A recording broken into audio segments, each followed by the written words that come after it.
Bonjour, donc je voudrais vous présenter ce jeu que j'ai développé. Alors vous voyez, ça se présente un peu comme ça. Donc c'est un battle simulator, donc on place des soldats et après ça simule une bataille. Alors là on a une flèche pour monter, avoir une vue de haut. Voilà, on a un personnage avec lequel on commence au début. Alors il fonctionne aussi sous casque de réalité virtuelle, en cliquant sur le casque. Je vous passerai quelques images de temps en temps pour vous montrer de quoi ça a l'air. On peut déplacer son unité simplement en mettant son curseur sur le disque. Après on place les unités, donc là par exemple un soldat épée, un autre. Ouais, alors c'est plus pratique sur casque de réalité virtuelle. Un troisième, et puis genre je peux mettre un archer. Voilà. Ensuite, je me déplace pour faire Allez, c'est bientôt fini, après on fait la fête. On peut changer donc là la couleur bleue. Donc là c'est les bleus contre les rouges en gros. On dirait bien qu'on va encore alors, gagner et un mec sauver avec le une monde. épée, un hoplite, et un autre mec avec une épée par exemple. Alors nous-mêmes on est bleu, là on est un hoplite, mais on peut changer son unité en cliquant sur la tête de singe. Là par exemple je deviens un archer. Voilà. Alors, ici vous avez le petit icône avec la map monde, qui sert à changer simplement l'allure de la map. Vous voyez, vous avez Égypte, des décors plus ou moins fantaisistes, hein, c'est ceux de la librairie libre qui va avec WebVR sur les décors, les environnements. Par exemple, je vais garder celui-ci, prairie. Quand tout est prêt, alors cette flèche là elle sert à faire varier, c'est si on en avait plus de 3 pour qu'on puisse en rajouter. Quand on est prêt, on clique sur l'épée, et voilà. Après la vue revient normalement sur ce perso. Donc vous les entendez balancer des répliques. En fait, chaque équipe reçoit l'espèce de faction. Donc vous avez 5 factions possibles, donc les communistes, les capitalistes, les véganes, les islamistes, les nazis, voilà. Donc les capitalistes, les communistes, les islamistes, les nazis et les véganes. Et en fait les deux équipes sont tirées au sort. Et donc en fonction de l'équipe qui a été sélectionnée pour vous, bah, vos soldats balancent des vannes, disent des trucs, et l'adversaire disent des trucs liés à leur faction, et vous avez la musique qui est associée à votre faction. Maintenant que nous sommes libérés de l'oppresseur, on pourra faire l'amour qu'entre personnes du même sexe. Là par exemple, nous on est les véganes.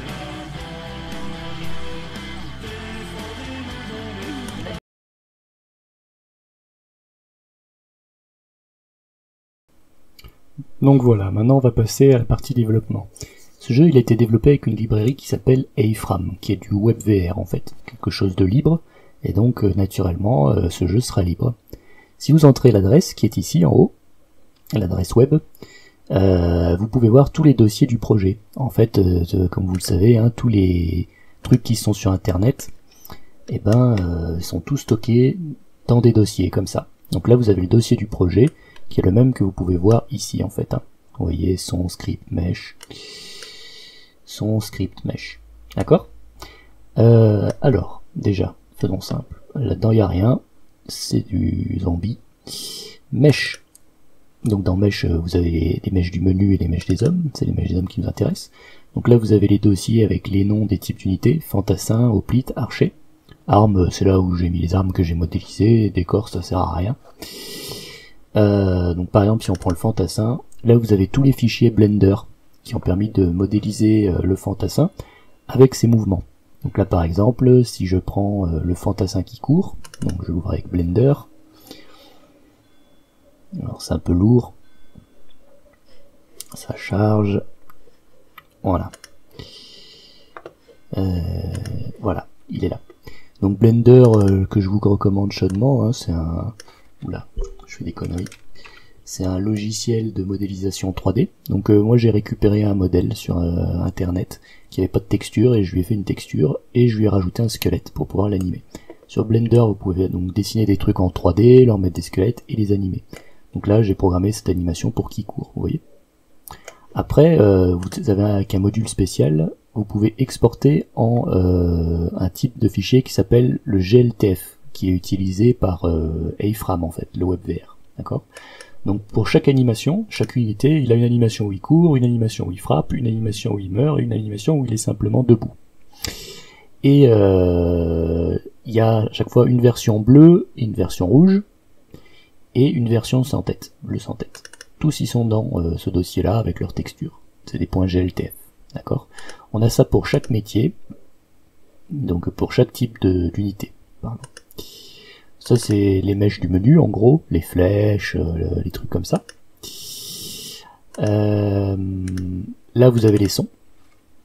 Donc déjà vous avez les sons qui sont liés à quand l'unité attaque, avec le nom de l'unité. Attention parce que c'est normalisé, si vous voulez rajouter une unité, vous devez mettre exactement le nom de l'unité sur le nom du fichier son. Pareil pour la course, là c'est les pas. Par contre après vous avez les noms des factions. Donc si vous voulez rajouter une faction, il faut donner le nom de votre faction exactement au dossier, et après dedans c'est toujours les mêmes fichiers. Donc les fichiers CA c'est quand l'unité part d'un moment où elle court à un moment où elle attaque. L'unité DC c'est quand elle passe d'un moment où elle est debout à un moment où elle court. L'unité DGA c'est quand elle prend un dégât et qu'elle a moins de la moitié de ses vies. DGN c'est quand elle prend un dégât et qu'elle a plus de la moitié de ses vies. EP c'est quand une équipe est en train de perdre. EV c'est quand une équipe est en train de gagner. M c'est quand une équipe est en train de mourir. Musique c'est la musique à passer avec la faction. T c'est quand une unité tue une autre unité. Et V c'est quand ils ont gagné. Voilà. Donc à chaque fois vous en avez 3. 1, 2, 3. En fait le jeu prendra un des 3 au hasard. Tout simplement. Voilà, ça c'est pour le son. Maintenant on va aborder la partie script, qui est quand même la partie code. Donc il n'y a pas énormément de script, hein. Il y a un petit fichier script dans lequel vous avez une fonction qui gère les boutons, un fichier où vous avez l'intelligence artificielle qui anime les unités, un fichier qui gère le menu, que vous avez vu au début, qui permet de mettre les unités, pion c'est pour commander son unité, et soldat c'est ce qui gère toutes les animations des unités. Alors je vais vous détailler ça, donc avec Vim. Voilà. Donc déjà, ce qu'il faut voir c'est l'appli, donc le code HTML, donc ça c'est le jeu, tel que vous le voyez. Là il y a l'introduction des fichiers script dont il a besoin. Donc AFRAM c'est comme mettre du HTML, c'est très facile, sauf que sur tous les objets on peut rajouter des modules qu'on a développés. Donc bon, async c'est ce qui ouvre la scène, donc là il est tout configuré pour marcher à la fois sur PC, sur portable et sur casque de réalité virtuelle. Là ici on déclare tous les meshes dont on a besoin en leur donnant des noms. Donc les noms sont normalisés, c'est toujours nom du type d'unité, animation, underscore R si c'est une unité rouge, et underscore B si c'est une unité bleue. Et là vous mettez le chemin du point GLTF associé à l'animation en 3D. Ici vous avez donc la position de la caméra hein, qui est sur un truc qui s'appelle pose cam, donc on déplace pose cam pour se déplacer. Et vous avez le menu création. Donc là vous avez tous les boutons définis à chaque fois. Donc comme des cylindres auxquels j'ai rajouté des options. Donc l'option bouton qui a été développée donc dans le fichier script bouton.js. Je vous montrerai comment ça marche. Donc où on lui dit, par exemple quand on clique sur ce bouton, il doit envoyer un event sur menu création de type action et lui donner une variable détail start. Voilà, ça permet de récupérer tout. Vous avez des boutons qui sont spéciaux par rapport à d'autres. Et notamment ces 3 derniers, vous voyez, où il y a écrit soldat. En fait ça c'est les boutons unités, donc vous pouvez en rajouter autant que vous voulez. Donc en fait ce bouton il ajoutera l'unité qui est définie à l'intérieur, ici. Donc il vous suffit de créer un nouveau bouton, vous le placez à une position où on peut le voir. Pour ça il faut changer ici les coordonnées tridimensionnelles position, c'est tout. Et donc là vous avez l'unité qui est dedans qui sera ajoutée. Donc il lui faut son identifiant à part. Soldat, c'est le module soldat que je vais vous montrer tout à l'heure, où on définit donc plusieurs variables, son métier, ses vies, son attaque, sa vitesse, la durée d'une attaque, etc. Donc l'unité est définie par ses variables et ses animations. Vous allez voir comment. L'IA, l'intelligence artificielle qu'on choisit de lui associer, donc ça aussi c'est le module qui est développé dans IA Base. Et on lui dit qui sont ses ennemis en fait, hein. Quelles sont les unités ennemies, bah en fait celles qui possèdent le tag ici par exemple faction bleue et vous voyez que dans les unités, quand on les rajoute, elles apparaissent normalement avec un tag. Alors peut-être qu'on leur donne après au moment où on les ajoute, on rajoute simplement dedans là, par exemple faction bleue ou faction rouge. Comme ça ils peuvent se reconnaître les uns les autres. Alors, maintenant je vais vous parler des modules.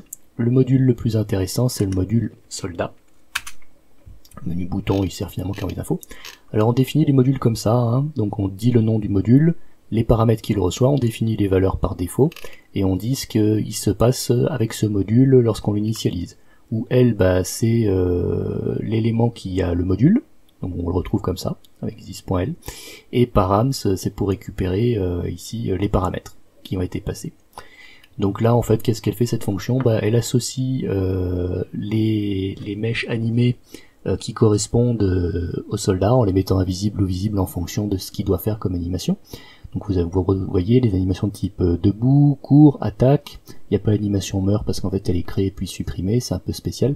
Et ils ont des noms normalisés, hein. La source elle va aller chercher donc nom du métier qui a été passé en paramètres, ici, donc là de base c'est fantassin mais on peut en passer d'autres, qui doivent correspondre exactement aux noms qui ont été définis pour les mèches, attention. Et après, s'il est sans tête ou avec tête, sans tête pourquoi? Bah c'est l'unité que vous contrôlez, et sa faction. Donc là, il associe les bons mèches.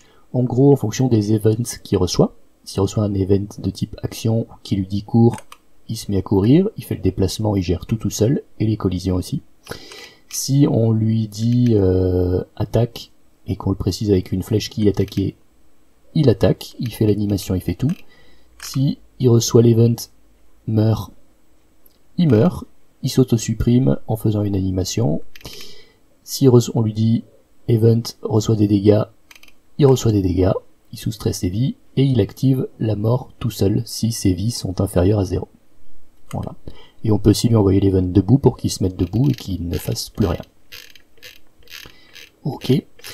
Donc vraiment c'est très pratique. Pour définir un nouveau métier, il suffit de faire toutes ces animations, de leur donner les noms normalisés, de redéfinir ces valeurs dans le menu en rajoutant un bouton. Et c'est tout.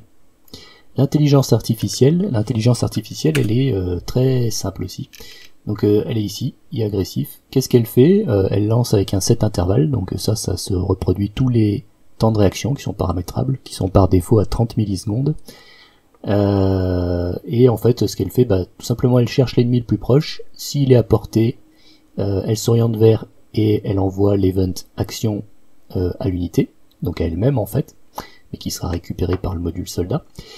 Et sinon, elle lui envoie l'event court dans cette direction, pour qu'il se rapproche de son ennemi. Et c'est tout. Une IA très simple. On pourrait en concevoir plein d'autres, et puis les rajouter pour voir ce qui se passe, faire des expériences. Je vous laisse libre de votre imagination. Pion, ça mérite pas de regarder, hein, c'est un truc très bateau. Et voilà. Et puis là, dans le menu création, évidemment, bah, vous avez tous les trucs qu'il fait quand on clique sur les boutons au début. Tout simplement. Voilà, je vous souhaite donc bonne chance si vous décidez de tenter d'éditer ce jeu pour l'améliorer en rajoutant des unités, des intelligences artificielles, ou si vous voyez des bugs, notamment il y a des bugs avec les collisions, des fois ils restent coincés. Amusez-vous, ou faites autre chose avec, c'est comme vous voulez, c'est totalement libre. Au revoir.